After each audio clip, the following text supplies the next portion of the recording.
તો જે લોકોને લાગતું હોય કે સોમવારના દિવસે ગેપ અપ આપી અને તેજી થાય કારણ કે વોર સમાપ્ત થઈ ગઈ છે. આપણે એક એસ્ટ્રોલોજીકલ પ્રિડિક્શન કરેલું હતું મારા ઇન્સ્ટાગ્રામની અંદર કે 15 એપ્રિલ બાદ તમને લોકોને હરવે હરવે ટાઢું પડતું જોવા મળશે ને મે મંથનો જેવો ચાલુ થશે ને અથવા અડધો પૂરો થઈ જાય મે મહિનો ત્યારબાદ તમને લોકોને હાવ યુદ્ધ વિરામ જોવા મળશે. તમે લોકો જોયું હશે 14 એપ્રિલ પછી એ કઈ મિસાઇલ બિસાઇલ છૂટી નથી, નોર્મલ થઈ ગયું છે બહુ બધું.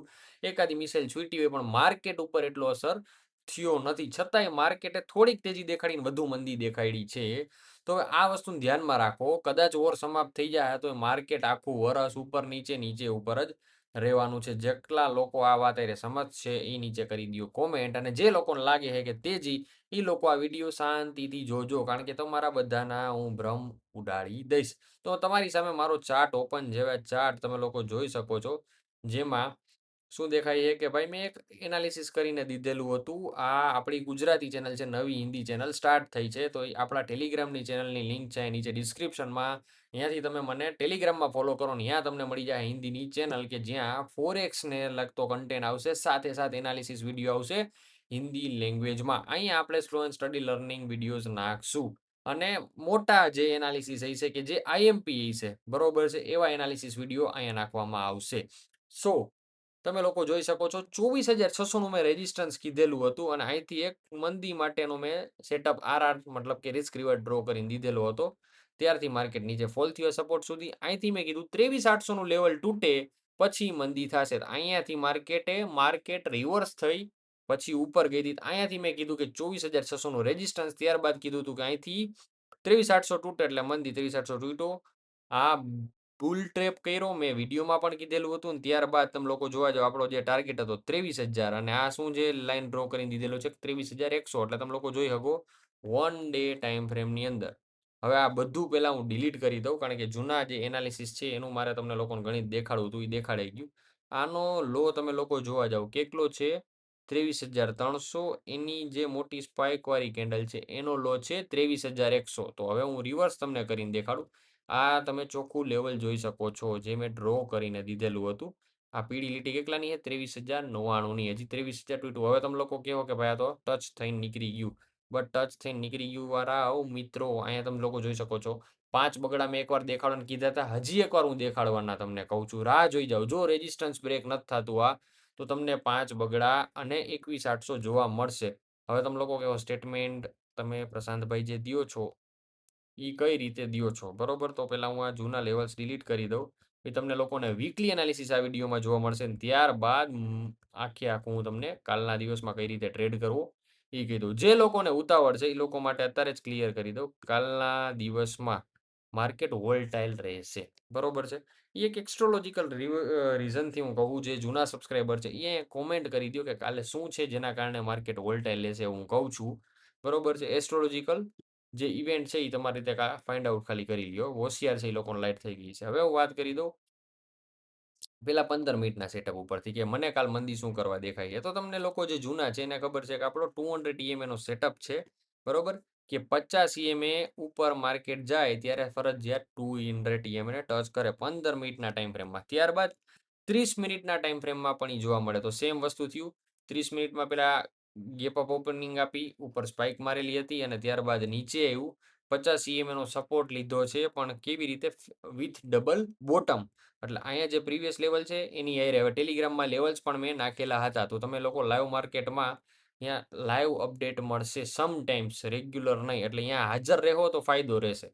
અને અહીંયાથી વી શેપ તેજી તમને લોકોને જોવા મળી. હવે 1 આવર ટાઈમ ફ્રેમમાં આ વસ્તુ જોઈ લ્યો ને તો 200 EMA ને ટચ થઈ ગયું. એટલે કાલના દિવસમાં ગેપ અપ થાય તો રિટ્રેસમેન્ટ કરવા આવશે. એટલે પેલું તો માર્કેટ જે તેજી કરે એની રિટ્રેસમેન્ટ જરૂર છે. ફર્સ્ટ રીઝન આ. બીજું માર્કેટનું એક ન્યૂઝ આવી છે કે ભાઈ સમાધાન થઈ ગયું એના કારણે તેજી થાય. પણ હંમેશા માર્કેટ ટ્રેડ ઓલવેઝ ડિસ્કાઉન્ટ મતલબ કે ન્યૂઝ આવે એની ઇમ્પેક્ટ પહેલા આવી ગઈ હોય. તો ભાઈ જે ન્યૂઝ કાલે આવી મતલબ કે શનિવારે અને એની પહેલા તેજી ઓલમોસ્ટ આવી ગઈ. એટલે કાલે શું થશે? મંદી થશે. તમે કહો કે ભાઈ આ તો ઊંધી ચતી વાત છે. ઊંધી ચતી વાત નથી. શાંતિ રાખો. 1 ડે ટાઈમ ફ્રેમમાં આવીને તમે લોકો ચાર્ટ જોવો એટલે શું તમને જોવા મળે છે 50 EMA ને ટચ કરવા માર્કેટ જશે. એટલે કાલ ગેપ અપ ખુલશે તો ક્યાં સુધીની વેલ્યુ એની 750 સુધીની. હવે તમે લોકો જોવા જાવ શું તો કે ભાઈ ગિફ્ટ નિફ્ટી.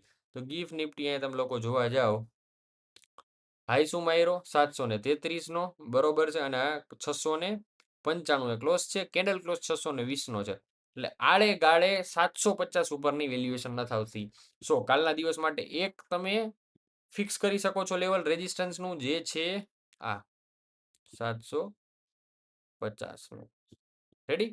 હવે તમે લોકો આવી જાઓ. હવે વીકલી એનાલિસિસની વાત કરીએ તો વીકલી એનાલિસિસમાં 1 અવર ટાઈમ ફ્રેમમાં મેજર એરિયા હું તમને કહી દઉં જેમાં માર્કેટ રહેશે, બરોબર છે, એ છે 23,070 અથવા 23,096. એટલે ઓલમોસ્ટ તમને માર્કેટ દેખાશે 750 પોઈન્ટની રેન્જમાં, 750 થી 800 પોઈન્ટની રેન્જમાં. એટલે આપણે રેઝિસ્ટન્સ ગમીએ વીકલી, વીકલી છે 23,800, બરોબર છે. રેઝિસ્ટન્સ બ્રેક કરે તો શું કરવું એની અપડેટ હું ટેલિગ્રામમાં આપીશ.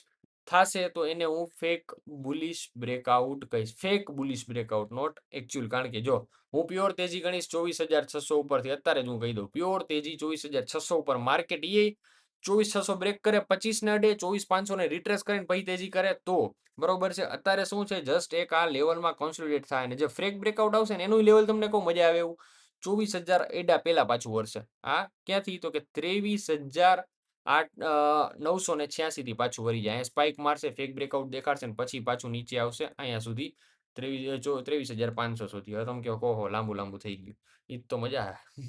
આખી સ્ટોરી પહેલેથી આપણને ખ્યાલ હોય છે, બટ મજા જે છે એ છે કે તમને લોકોને અગાઉથી પિક્ચર કહી દઉં અને પછી રિયાલિટી દેખાડું. તો તમને લોકોને કહી દીધું કે મેક્સિમમ રેઝિસ્ટન્સ કેટલાનું, તો કે 800નું ઇન્ટ્રાડે માટે. 15 મિનિટના ટાઈમ ફ્રેમમાં આવી જાઓ. કાલે કઈ રીતે ટ્રેડ કરવો એ હું તમને સમજાવી દઉં. સિમ્પલ, તેજી થાય, ગેપ અપ થાય, જે થવું હોય થાય. આપણા માટે 650નું લેવલ બ્રેક થાય એટલે ફર્સ્ટ ટાર્ગેટ રહે ડાયરેક્ટલી 200 EMA નો, 300 પોઈન્ટનો, બરોબર છે. 300 પોઈન્ટ જે છે 346, બરોબર. એટલે આપણી એન્ટ્રી એક્ઝેક્ટલી થઈ જાય. કન્ફર્મેશન એન્ટ્રી 600નું લેવલ બ્રેક થાય એટલે, બરોબર, તો 250 પોઈન્ટ કેપ્ચર થાય. પણ જો ગેપ અપ થયા બાદ આ લેવલ બ્રેક કરશે 650નું, એસએલ રાખો તમે 800નો, 23,800નો, બરોબર.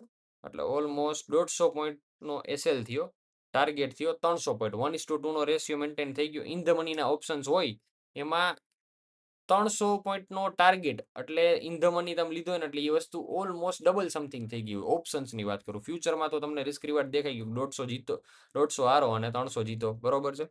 બહુ સિમ્પલ છે. ટૂંકું ટચ. માર્કેટને જો ગેપ અપ આપવું હોય તો ગેપ અપ આપ્યા બાદ અહીંયા પડતું હોય તો રાહ જોજો 10 વાગે કા રિટ્રેસમેન્ટ આપી અને પછી રેડ કેન્ડલ બનાવે તો આવી રીતે પડશે. જો માર્કેટ ગેપ અપ ઓપનિંગ નથી આપતું, ફ્લેટ ઓપનિંગ આપીને આ ઉપર જાય તો આવી રીતે. અને જો ડાયરેક્ટલી ફ્લેટ ઓપનિંગ આપી અને અહીંથી પડવાનું ચાલુ કરે તો તમારે વેટ કરવી જોઈએ 550ના લેવલ બ્રેકની. 3 કન્ડિશન્સ મેં તમને આપી દીધી, બરોબર. આ ડ્રો કરી દીધેલું, કેન્ડલ ડ્રો કરવાનું બાકી હોય તો ડ્રો કરી દઉં. તમને લોકોને ખબર છે આપણે કેન્ડલ ડ્રો કરીએ એ મુજબ માર્કેટ હાલે તો એક આવી કેન્ડલ બનશે 15, બરોબર, જે બ્રેક કરશે 650નું લેવલને નીચે ક્લોઝ આપશે ફરજિયાત. એક આવી કેન્ડલ ક્લોઝ આપી દઈએ તો જ એન્ટ્રી બનશે 15 મિનિટના ટાઈમ ફ્રેમમાં. રેડી? આ કાલ માટેની સ્ટોરી છે. હવે અહીંયા અટકી જાય અથવા આની ઉપર જાય તેજીમાં હું ટ્રેડ નથી કરવાનો. મારો આ ટ્રેડ પ્લાન છે, બરોબર. આવી રીતે માર્કેટ હાલશે તો જ હું ટ્રેડ કરીશ. એઝ અ ટ્રેડર આપણે આ જ કરવું જોઈએ. સેન્સેક્સમાં સુપર તેજી આવી, સેન્સેક્સમાં સેમ સ્ટોરી લાગુ પડશે. હવે એના ચાર્ટ માટે ટેલિગ્રામમાં આવી જાજો. બેંક નિફ્ટીમાં ભાઈ જે મજા કરાવવાની હતી એને કરાવી દીધી. હવે જે લોકો જૂના ફોલો કરે છે અહીંયા મેં કીધેલું હતું બોટમ લેવલ જો આપણું 48,000નું છે આમાં, બરોબર. અને આમાં કીધેલું હતું 56,800 બ્રેક કરે તો 52,000 દેખાડે. આમાં ઓલમોસ્ટ કેટલાથી પાછું આવ્યું 52,800 એથી, બરોબર. અને આ ટ્રેડ આપણે ઓલમોસ્ટ કન્ટિન્યુ રાખવાનો. આપણે ગણવું હોય એસએલ તો તમે લોકો ગણી શકો, કોઈ ભળનો દીકરો નથી. ઇવન મેં એમાં હું તો બેંક નિફ્ટી ટ્રેડ જ નથી કરતો, પણ કોઈ હશે નહીં. અને જે લોકો અહીંયાથી બેઠા હોય એના માટે હજી બ્રેક ઇવન હાલે. સો બેંક નિફ્ટી આ બહુ લોંગ વ્યૂ છે મારા, કારણ કે હજી સુધી કોઈ એવા વ્યૂ દીધા નથી. મને ખબર છે ને, તમે જે લોકો આખા ગામની ચેનલ જોઈને આવતા હશો, ઓલમોસ્ટ 5,000 પોઈન્ટના પ્રિડિક્શન, એમાંથી 5,000 પોઈન્ટમાંથી કેપ્ચર કેવડું થયું તમે જોવા જાવ તો એસએલ ખાલી ખાલી હતો અહીંથી આપણો 500 પોઈન્ટનો, અને કેપ્ચર ઓલમોસ્ટ કેવડા કર્યા ભાઈ 4,000 પોઈન્ટ કેપ્ચર, બરોબર. એટલે આમાં પ્રોફિટ જોઈને ઘણા નીકળી જ ગયા હોય, જે લોકો અડધા જ નીકળી ગયા હોય 1,000 પોઈન્ટ જ. સો જૂના બધા ડિલીટ કરી નાખ્યા આપણે અને ત્યારબાદ આ ગેપ ફિલ કર્યો, ડબલ બોટમ બનાવ્યું અને બેંક નિફ્ટીએ તેજી પકડી. હવે આમાં ડે ટાઈમ ફ્રેમની અંદર છે 1 વીક ટાઈમ ફ્રેમમાં આવો, જોવાની મજા આવશે. હવે તમને લોકોને કહું, આવું પોસિબલ થાય, મેં તો જોયેલું છે, પણ કહું, બેંક નિફ્ટી તેજી દેખાડે, નિફ્ટી મંદી દેખાડે, બે ઇન્ડેક્સ વિપરીત હાલે. હવે એવું કેમ બને? તો કે નિફ્ટીની અંદર એચડીએફસી બેંકનો સમાવેશ છે. એચડીએફસી બેંક તેજી કરે તો જ બેંક નિફ્ટી તેજી કરે. યસ, આ જ વસ્તુ થવી જોઈએ. પણ અત્યારે શું હાલે છે? સ્ટોરી આખી અલગ હાલે છે. સ્ટોરી અલગ શું હાલે છે કે ભાઈ, અહીંયાથી તમે લોકો જોવા જાવ, આમાં હેડ એન્ડ શોલ્ડર પેટર્ન દેખાય છે. અને હેડ એન્ડ શોલ્ડર પેટર્નની અંદર તમે લોકો જોઈ શકો છો કે આ થર્ડ શોલ્ડર બનવાનું છે. હવે આમાં એક બે બની ગયા, આમાં એક બે બની ગયા. આ થર્ડ શોલ્ડર અહીંયા બનશે અને આખા હેડ એન્ડ શોલ્ડરના શોલ્ડર બનશે, તો કાંઈક કામનું થશે. બરોબર છે? ટૂંકું ને ટચ. તો મેઇન વાત અહીંયા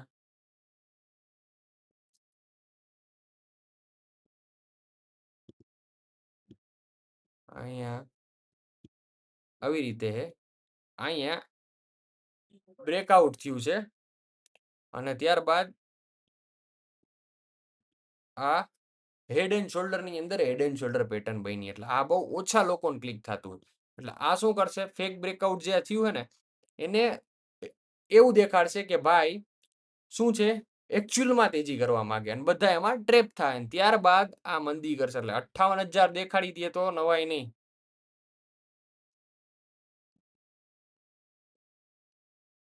બહુ ધીમા.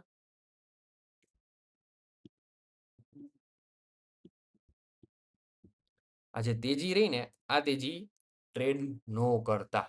સિમ્પલ વાત, મંદી ટ્રેડ કરજો, રાહ જોજો ટોપ ઉપરથી સેલ કરવાનો મોકો મળે ઈ. બરોબર છે? ત્યારબાદ બેંક નિફ્ટીમાં સિમ્પલ, હું અત્યારે કાંઈ આમાં ટ્રેડ સેપ્ટર ડ્રો કરી નથી દે શકો, કારણ કે બેંક નિફ્ટી તેજી કરશે, નિફ્ટી મંદી કરશે, નિફ્ટી મંદી કરશે અને બેંક નિફ્ટી બ્રેક ઇવન રહેશે. આવું પણ બની શકશે. તમે લોકો ધ્યાનથી પ્લાન કરજો. બીજું આના સિવાય જે છે ડે ટાઈમ ફ્રેમની અંદર આ જોઈ લ્યું ઇન્ડિયા વિક્સ કેટલાય છે? 14 ઇન્ડિયા વિક્સ છે. એનો મતલબ કે ઓપ્શન સેલર માટે જગ્યા નથી, ઓપ્શન બાયર માટે. એટલે એક લેવલ એવું આપશે, જે લોકો ફ્યુચર ટ્રેડર્સ છે એને ખબર છે. મેઇન ઇન્ડેક્સ અને સાથોસાથ જે કયો છે ફ્યુચર ઇન્ડેક્સ, બે સેમ લેવલે આવી જાહે અથવા તો ડિસ્કાઉન્ટથી ટ્રેડ કરશે. આવી સિચ્યુએશનમાં એક ગાય બ્લાસ્ટ થાય ઇન્ડિયા વિક્સ અને 19 પહોંચશે અને પ્રીમિયમ અચાનક વધી જશે. આ થવાની સંભાવના રહેશે 20 થી 22 તારીખ પછી, જૂન મહિનાની. મને એવું દેખાય છે, કારણ કે મંથલી એક્સપાયરી નજીક આવે ને એની પેલી એક્સપાયરીમાં જ પ્રીમિયમ વધારી આપવામાં આવશે, જેથી કરીને ઓપ્શન સેલર કમાઈ શકે, કારણ કે એની આગળ કમાવાની જગ્યા નથી. તો ટ્રેપ થાશો ઓપ્શન બાયર્સ, ધ્યાન રાખજો. બીજું કંઈ ના કરતા. નિફ્ટીમાં તેજી થાય તો વાંધો નથી. બરોબર છે? પેટર્ન વાઇઝ તમે લોકો આમ જોવા જાવ ને, માર્કેટ સ્ટ્રક્ચર રીડ કરાવું ને, તો તમને લોકોને અહીંથી તેજી દેખાય.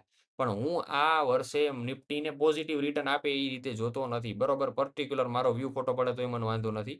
આ ચાર્ટ વાઇઝ જોવા જાવ તો લોઅર લો હાયર લો સ્ટ્રક્ચર બન્યું છે, તેજીની વાત છે. બટ હું ચાર્ટને ખોટો બોલીશ. બરોબર? આ વિડીયો અહીંયા ગુજરાતીમાં એટલે જ બનાવું કે અહીંયા પડ્યો રહીએ.